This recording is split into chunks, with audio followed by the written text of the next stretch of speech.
Hey, Scott Sambucci here, Chief Sales Geek at Sales Qualia, and it's Monday. And what I want to do today is give you a lesson from the trail. So this past weekend, I competed in a 50K, 50-kilometer trail run called the FOURmidable. And some of you have been following my stuff for a while, know that I like to do these long trail runs, ultra marathons, and this one was the first race I've been able to do in more than a year. The first formal organized race because of COVID and lockdown. So I was really excited just to get out on the trail.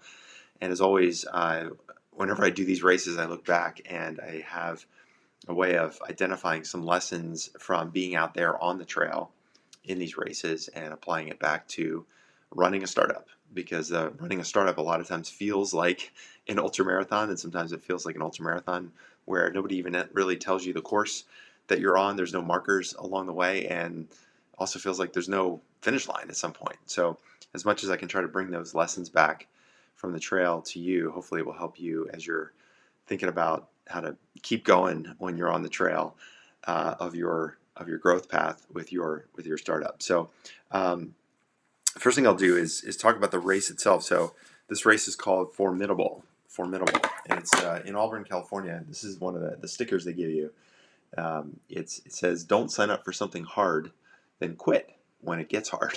And so the FOURmidable is called the FOURmidable. It means it's a play on the number four. So if you look on the screen here, for those of you watching, you can see there's four kind of big climbs in the race. The first one's around mile 4, 3 or 4. The next one's around mile 10. There's another big climb around mile 16. And then the last climb coming out of a place called No Hands Bridge up to the finish line is the last 3 or 4 miles. Last 4 miles of the course. There's a little descent on the way up, but it's mostly uphill from there. So that's why it's called the FOURmidable. So you're climbing about 1,500 feet over the course of 31 miles. So a little more than a mile of total ascent, which is pretty standard, but also pretty rigorous given the how steep some of these climbs are. The first climb is called Cardiac. The second one's called Training Hill, or K2. The third one, I can't remember the name of that climb, and then the fourth one is a climb that brings you up to Overlook Park. And so, as I was recapping the race for myself and seeing how I did, I went into this race with a time goal of 5 hours and 45 minutes. So 5 hours, 45 minutes. So I'm definitely not the fastest person out there. That's for sure. I'm never going to win one of these races. So my competition, my time goals, or my goal times, are really strictly for me. It's to see how I can do. And I think that's really a good lesson right there. First lesson for the trail is, this. I've talked about this before, where comparison is the thief of joy. I'm out there to do these races for myself. I'm out there to push how far I can go. Yeah, I'm competitive because I want to see how I'm doing relative to the rest of the field.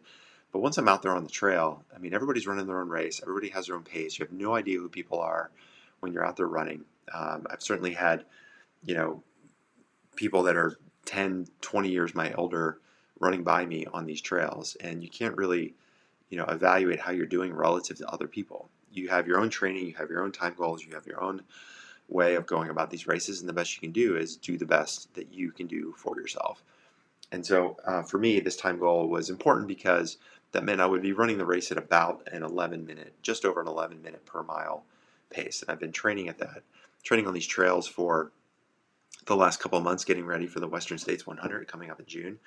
And it's a relatively close trail to my house. It's a little less than an hour away. So these trails and the paths are ones that I've run quite a bit. So I know my relative pace out there when I'm training on these trails, and had a sense that if I had like an ideal perfect race, then I could run at about 11-minute pace, which would bring me in at 5 hours and 45 minutes. So that was my time goal going into the race.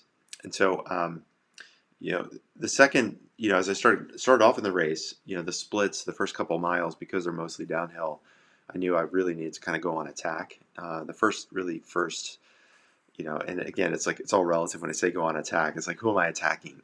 Nobody but me and this time goal. But I knew that if I wanted to have a chance at this 11-mile pace, I was going to have to bank some time early in the race on the downhills where my legs were fresh. I didn't want to explode myself and overwhelm and blow out too soon, but I knew I could run, a pretty steady pace, pick up some miles and some minutes early on to keep my average pace lower going into the second 2/3 of the race. And so I was actually really happy. The way I divided the race up was into smaller sections of anywhere from 5 to 6 miles. And so that first section of the race is about 5 miles, 4 miles descent, and then a climb up. And I finished that section at under a 10:30 pace. So even after the first climb, I'm like well ahead of my goal pace. The next section is mostly downhill, and so again, I wanted to pick up some time.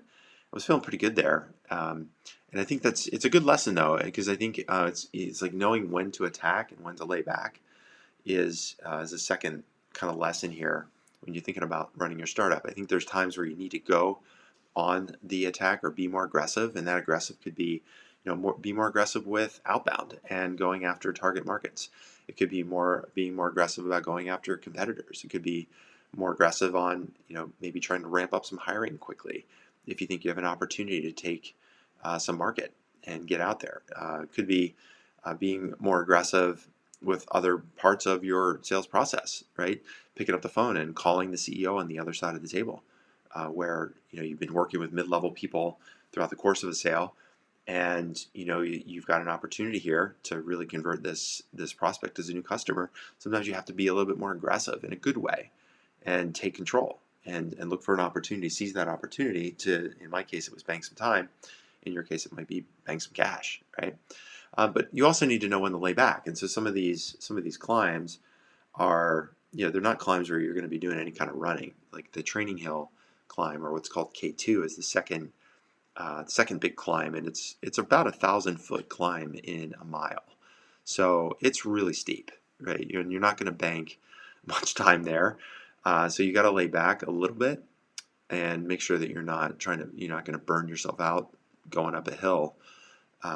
But even in some of those uphill sections, there are small gradations where it does flatten out a little bit, or the incline is such that it's runnable, even though it's uphill. And doing enough training out there, I knew these climbs enough to know when I could do some running on the uphills, not burn myself out. I have this process that my coach taught me called 11/7s. So run for 11 breaths, deep breaths, it's 3 or 4 strides per breath, and then walk for 7 steps. Run for 11 or 7 breaths. Run for 11, walk for 7. And mix it up. Maybe it's 9 and 7, or then it's 7 and 11. But looking for and reading the terrain and knowing where there's places where I could push a little bit, and places where I needed to peel back and just deal with the fact that I was going to have some slow going. So that was something else, early in the race, because I didn't want to burn out too soon. But then I had this long downhill section where I was able to make up some more time, and then I get to the halfway point of the race, knowing I have 2 big climbs, basically 1 big climb ahead. Then I've got a little bit of uphill rolling terrain, and then finally a long descent where I could pick up some time, bank some more time before the last climb. And so coming through that second big climb and then down into this river, it's the middle fork of the American River, where you hit the halfway point, and I've done 2 big climbs, feeling pretty fresh, and knowing the next climb ahead has some good runnable sections on it, and feeling pretty strong, right? So feeling good midway through the race at mile 15, mile 16, and headed up this next hill. And so I got to the top of that climb, actually passed 2 other runners, and again, not so much because I care about where I finish relative to the rest of the field, but knowing that I was climbing well enough to pass runners that were previously ahead of me. Like typically in my past races, climbing has not been a strength of mine, and I've been working really hard on climbing. So it was a good test and a good feeling to know, like, hey, I'm actually doing something here that's working on my training, right? So when I go back to kind of thinking about some other lessons from the trail, it's number one, it's comparison is the thief of joy. Number 2 is, I guess, doing hard things is important. So that's really, the first lesson before I even get started is like, pick things that are hard. They're going to push you to your limits. There's no reason for me to be out there other than this is supposed to be fun, right? I mean, There are people right now that are dealing with really significant problems all across the world, and I get to choose to pay money and be in an environment where it's safe now to go out and do a 50K run. Like, that's ridiculous. So there's no reason for me to do it other than I want to do it just to push my own limits. But doing those hard things are important because it gives you something to focus on. It gives you something to train on. It gave me something to have as a measure of personal growth outside of work, right? It gave me something to focus on. It's an opportunity to show my son that, if you want to work towards something, you can work towards it. He sees me training, and he knows when I've got training time and when I've got dad time, right? So doing hard things is one. Number two is knowing when to attack, when to lay back. The third one is the journey piece, right? That's the third lesson. Kind of mixing these up in order as I go along. But then, so now we're at the midway point, and I get up to an aid station at mile 18. And so by now, okay, you're 18 miles, about 3 hours in. I got 12, 13 miles left, and I'm pretty much like right on my pace time. I'm just, I'm looking at my Garmin, and I'm just over 11 minutes per mile pace. So I'm like, okay, this is good. Now the next section is kind of rolling hills, a lot of up and down. It's like a gentle uphill for a little bit, but then it's up and down. And I kind of know the terrain because I've done this race before, and I had a sense for how strong I could run in this section.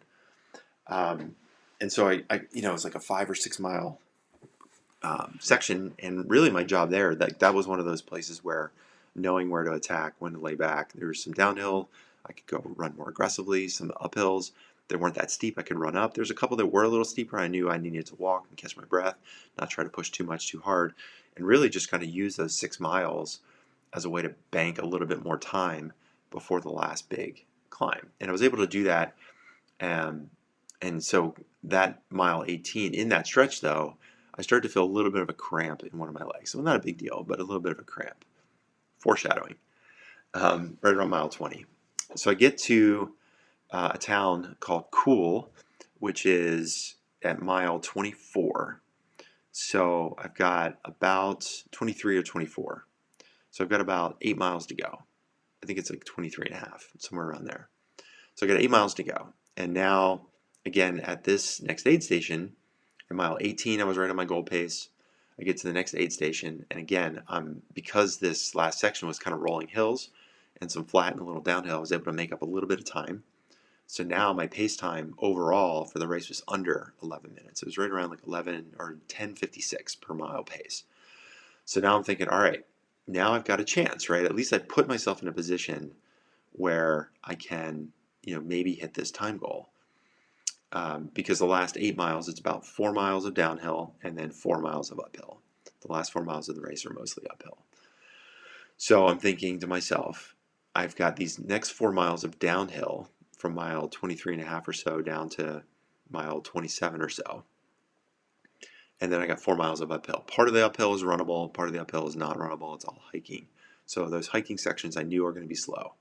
So I'm thinking to myself, I've got these 4 miles where I can, again, know where to attack and really, make up the time. And I know this section of the trail really well. I've probably run this part of the trail, I would guess, over the years 20 times I've been out there. So I know this trail really well.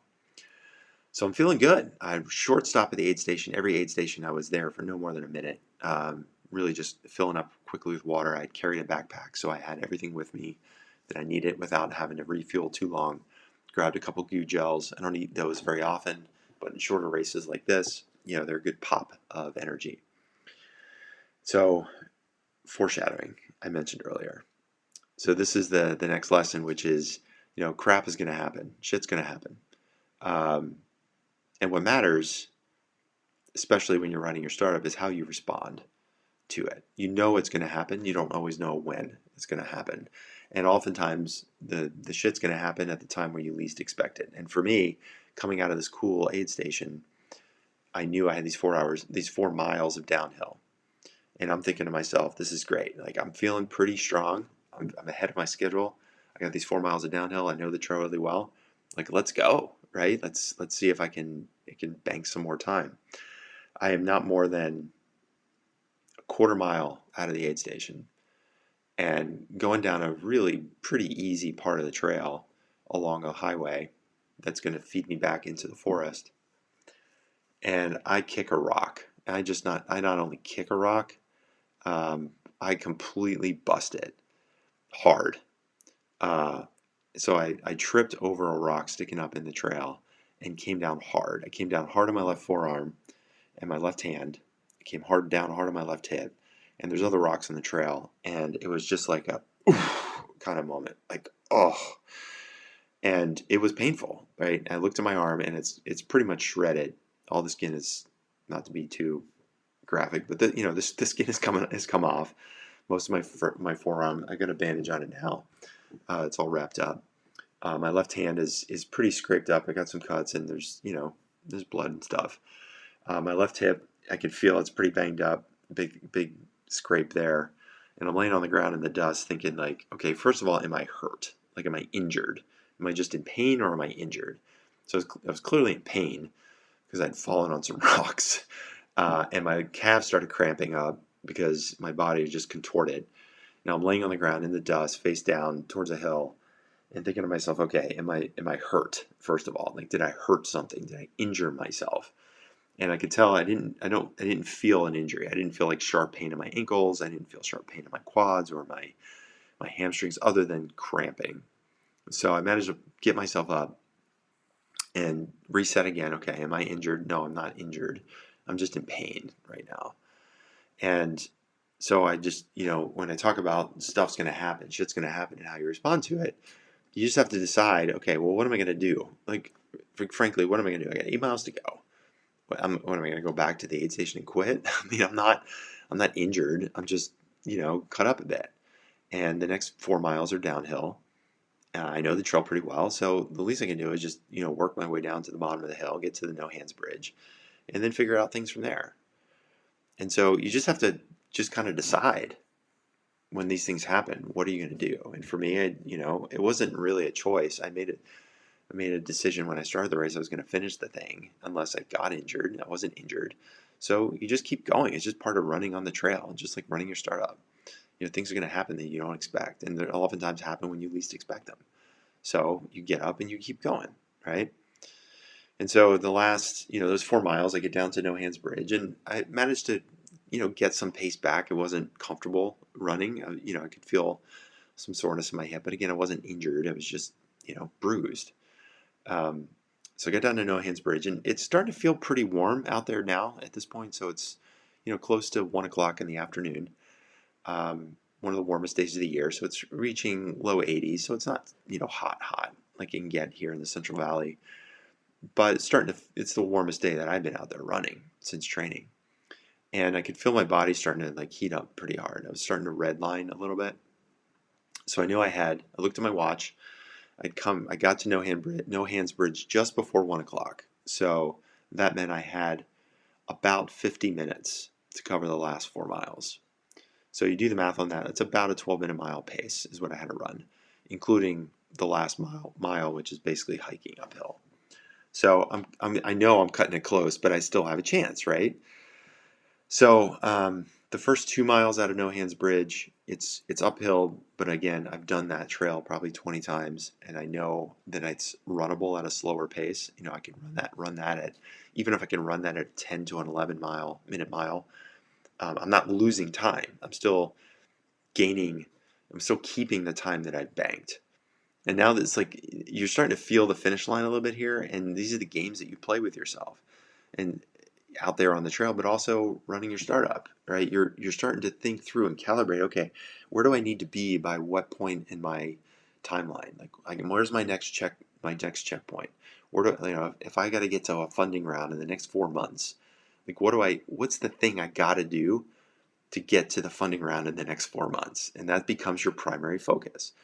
Right? So for me, the only thing I thought about is like, what is the thing I need to do in these next 4 miles that's going to give me a chance to get finished in, 5:45 or better. And you're probably doing the same thing, right? It's like, okay, these are the deals I've got to convert, or these are the hires I've got to make, or these are the systems I got to build, or these are the investors that I got to get to come around. This is the one lead I've got to get to come in. If it's on the investment side, if it's on the sales side, it's like, okay, I got these deals in my pipeline. I got these 10. I don't need to convert all 10 of the deals in my pipeline, but I got to get 3. Like, I know I got to get 3. I'd love to get 4 or 5. If I get 1 or 2, that's probably not too great of a situation for us in the next 3 or 4 months. So I know I got to get 3, right? So let me just bear down, figure out which of the 3 of these 10, or which of the 4 or 5 out of these 10 I'm really going to focus on, because the other 5, I got to evaluate, like, how realistic are they that they're going to convert. If they're not going to convert, then the probability is really low. Then, all right, I'm just going to let them go for now, because I'm going to spend my time in the places where I can get the highest bang for my buck. Your time buck, that is, right? So, so here I am going back up looking at my notes here, going back up this last hill. Get my screen sharing for those of you watching this. So here I am down here at the bottom, right here at this little nadir in the course. Now I'm at mile 27 or so. This is where no hands bridges. And now I've got this 2-mile uphill where it's mostly runnable. Gets a little steeper where it's not. Then there's a descent, so I can pick up a little time, and that's a short descent before the last big climb. So off I go, right? And I'm going, and I'm pushing. Like, I can feel my body heat rising. I can feel my heart rate going up. I'm pretty good at dialing in my heart rate. I know, like, I can almost guess at most places, like, what my heart rate is on a beats per minute. You know, for me, just kind of running along a trail, I should be in like the 130 to 135 beats per minute range. If I'm starting to push and nudge, I'm in the 140s. When I start getting to 150s, 160s, like, I'm pushing pretty hard. And I didn't have my heart rate monitor on because I'd taken it off early in the race. It was annoying to have it on, but I could feel I'm pushing. All right, and I'm on this one last little, coming up on a descent before this final little descent. So I got a little climb, and then I got a descent, and then I got to climb back. Last mile is climb up. And with about 2.5 miles to go, my body completely locked up. Completely locked up. I mean, the point where, like, I could not move. I'm sitting there on the trail, standing there on the trail, like frozen. My calves cramped, my quads cramped, my glutes cramped. Everything is cramping, right? And I'm thinking to myself, I just lost it. I just lost this. This cramping has just cost me my chance to get my time goal. Because now I'm just, for every minute I'm standing there, every second that I'm standing there, I'm losing that time that I bank. I'm spending that time. And so now more shit is happening. And so again, I have a choice, right? I'm in the middle of a trail, 2.5 miles to go. Like, what am I going to do? Like, the fastest way to get any help is to finish. So I remembered something my friend Kelly and I talk about all the time, which is relentless forward progress. You're out there on the trail. If you're standing there, you're not getting any closer to the next checkpoint or the next aid station or the finish line. So the best thing you can do is find a way to keep moving forward. So I just started hobbling. It's just basically like back and forth with my legs locked up, my knees could barely bend because my muscles were so cramped. And I got towards the top of this little ascent and just started kind of hobbling down a descent. And as I started to hobble a little bit, my muscles started to loosen up and slightly maybe resembling a running stride, but probably not really. And then I hit, the next little climb before the last descent. And by then, I basically, this idea of relentless forward progress, I also remembered something that I learned back at the Tahoe 200 that I did back in 2017. It was a lesson that I'd heard from a guy named Eric Burns, who used to be a Major League Baseball player. Now he runs ultramarathons and does endurance events. And he learned this from a triathlete. I can't remember her name, where he learned it from. But it's basically, the idea is like your mind is in control, not your body. Right? So as much as my body was in pain, it was cramping up, my body was like, I'm not going. My mind is separate from my body, right? My mind can say, no, I'm going, right? And so I could find a way to move forward. And that way to move forward was to hobble a little bit and bounce back and forth without bending my knees. And basically telling my body, like, body, you are not in control. My mind is in control. I am in control. I get to decide if I stop or not. You don't get to decide. Now, obviously, if I'm just like injured and then you have a broken ankle or something, well, yeah, then your body has decided for you. The injury has decided for you. But in this case, it wasn't injury. It was just pain. It was cramping. And so that's where pushing through in those situations and deciding to, as maybe like the last lesson here, is just like leave it all out there. Like you got that far in the journey and things are hard. Like you have to decide, are you going to keep going or not? Are you going to let the conditions around you decide whether you keep going, or are you going to decide whether or not you keep going? And I told myself, I mean, in the middle of the trail, number one, my mind decides, not my body. Number two, relentless forward progress. That's how these things work. And number three, I was like, dude, you chose this. Like, you wanted to be out here. You wanted to be on this trail. You wanted to see how hard you could push yourself. You set this time goal. You gave everything you had. It was like, I remember thinking along the trail, like, it's me in the course, and I am throwing haymakers at this course. I'm doing everything I'm supposed to be doing. I'm pushing on the downhills. I'm pulling back on the uphills. I had a great race plan. I'm doing all the things I'm supposed to be doing. And, it's me in the course, and it's just a battle. And I'm throwing haymakers as much as I can throughout the course. And this is just a case where, course 1, Scott 0. It was a knockout in the sense of my time goal. But that doesn't mean that I lose entirely. It doesn't mean that I stop entirely. It just means that I find a new way, a new goal. And in that case, the goal was, look, get to the finish line, finish strong. Maybe I can finish, I can't finish in 5:45, maybe I can finish in 5:49, right? Finish with a 5:4 or something, right?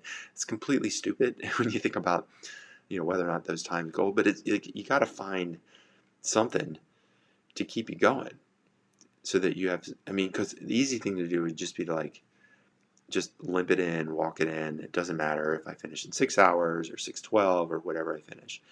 But to me, it mattered to me to leave it all out there. So I adjusted my goal and said, okay, let me see if I can keep moving, at least run as best I can, get there and finish in under 5:50, right? If I can't do that, then I'm going to finish in under 6 hours. And so, I found some semblance of a stride and got down the hill, and then I had this one last descent, and it's hard, it's a bitch, and it's it's steep, and you just start counting steps one at a time. And I count to 100, and I start over at 1 again. 1, 2, 3, 4. Count to 100, start over again. Count breaths, 20 breaths. Breathe in, breathe out, 20 breaths. Every time you're counting, every step you're taking, you're getting closer and closer. And this is what I'm telling myself. Every 20 breaths, I know how much trail I can cover. Every 100 steps is 100 fewer I have to do. And then you start seeing spots where you're like, okay, I know around this bend and up this hill there's a fence. Once I get past that fence, then I had this one last little climb, and then I could see the finishing gate, and then I get to the final edge of the finishing gate, and I'm literally 2 steps from crossing the finishing gate. They're announcing my name, and I tripped, and I almost fell on my face crossing the finishing gate. But I didn't. I stayed on my feet, and I crossed, and I finished in 5:51. So I missed by 6 minutes. But I got it done, and I know, like, I left it all out there. And that's why I do this, right? Is to do hard things, to just find a test, to see how far can I go? How far can I push myself? What can I do? Where am I in my training? And when I look at how I did on this same race relative to the same race 2 years ago, it was much cooler. It was a lot more rainy, so the trail was slick, but I had hiking poles. So different factors made the course a little bit easier. Cooler day, hiking poles. Certain factors 2 years ago made it harder because it was rainy. But when I look at my final rankings in this race, I finished 15th overall out of 96 people. Here I am down here, and I finished 5:51.15.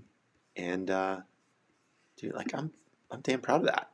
I'm really proud of that because that same race I finished like 34th last time with more runners. I think more or about the same number of runners. So look, man, I do these races. People ask me, why do you do it? Is this supposed to be fun for you? And it's not fun being out there, but what's fun is getting ready, pushing yourself, seeing where far you can go, getting done, being able to have ice cream and cookies at night, eat some Chinese food on Saturday night, hang out, watch Harry Potter with my son, spend some time with my family, and just know that I did something hard and that I challenged myself for no other reason than I could, and I did. So, all right, so that's it. That's my race report, my lesson from the trail. So just to recap here, a couple things that we talked about. So number one, do hard things because the easy stuff is easy. Find challenges that are going to push your limits. That's so that you know what your limits are. Number two, comparison is the thief of joy. I'm out there racing. I'm not racing against anybody else except my own time goals, and that's the throttle. That's how I decide where I am on the throttle. Number three, know when to attack, know when to lay back. There's spots where you got to be aggressive and spots where you got to lay back and be smart. Number four, shit's going to happen, and what matters is how you respond to it, whether it's falling or cramping or whatever. And then the last lesson is just leave it all out there. If you're going to do something, do everything you can to do your best you can. Be your best self. Do your best. Give your best effort. Don't give up when things get hard or you miss your goal. Find new ways to keep yourself motivated, and then get there. And when you're done, celebrate. So, all right. Well, that's fun. I love doing these race reports. Hopefully, there's some lessons in there for you as you're growing and running your startup. If there's anything I can do to help you out, if you're looking for ways to push yourself, or you need to know how to push yourself, or you need to know what the strategies are that are going to get you to the next level, then maybe I can help you out. So shoot me an email, scott@salesqualia, QUALIA.com. Just type something in the subject line like private if you want to have a quick chat. We can hop on a call and see if or how I can help you out.